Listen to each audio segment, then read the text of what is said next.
Hello friends, welcome to my channel. I am Saloni and today we are going to discuss about the full revision of the source on undue influence, fraud and misrepresentation.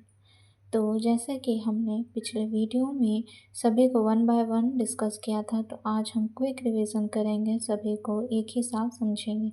तो चलिए हम अपने video को start करते हैं। Coercion is the act or the process of persuading someone forcefully to do something that they do not want to do. Means जब हम forcefully किसी को किसी एग्रीमेंट में डालते हैं बाय द गन या अदर एक्ट, फोर्सफुली जब हम उसे किसी एग्रीमेंट के लिए राजी करते हैं तो उसे सोर्सन कहा जाता है। Coercion involve the compelling a party to act in the involuntary means वो वॉलेंट्री नहीं होता है, इच्छा से नहीं होता है, इनवॉलेंट्री होता है। Manner through the use of threat, उसे डरा धमका कर, including the threat to use the force against the party and it involve the set of forceful actions which violate the free will be of the individual in order to induce the desire response.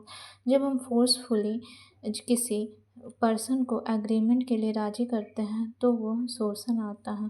उसी तरह undue influence is the equitable doctrine that involve the person taking advantage of position of the power over another person. जब कोई person जो है अपने position का, अपनी authority का यूज़ करके उसे परसुएट करने की कोशिश करता है तो उसे अनड्यू इन्फ्लुएंस कहा जाता है।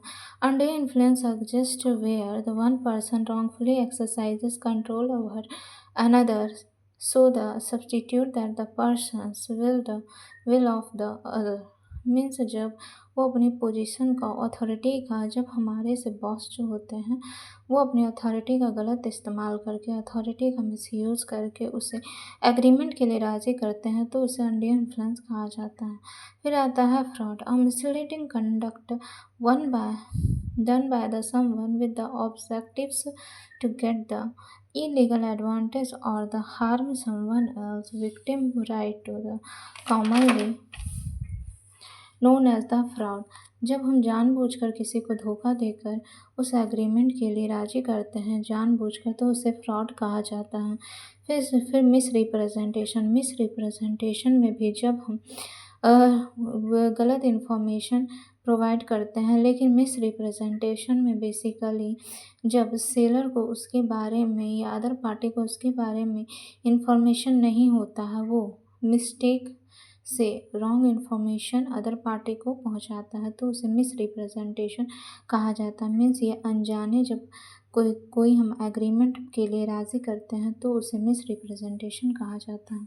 सोर्सन जो कि सेक्शन 15 में आता है, अनड्यू इन्फ्लुएंस जो कि सेक्शन 16 में आता है, फ्रॉड है जो कि सेक्शन 17 में आता है, मिसरिप्रेजेंटेशन जिसे हम सेक्शन 18 के तहत कवर करते हैं।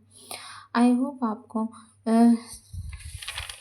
सोर्सन, undue influence, misrepresentation and fraud अच्छे से क्लियर हो गए, उनके सेक्शन भी आपको अच्छे से क्लियर हो गए होंगे।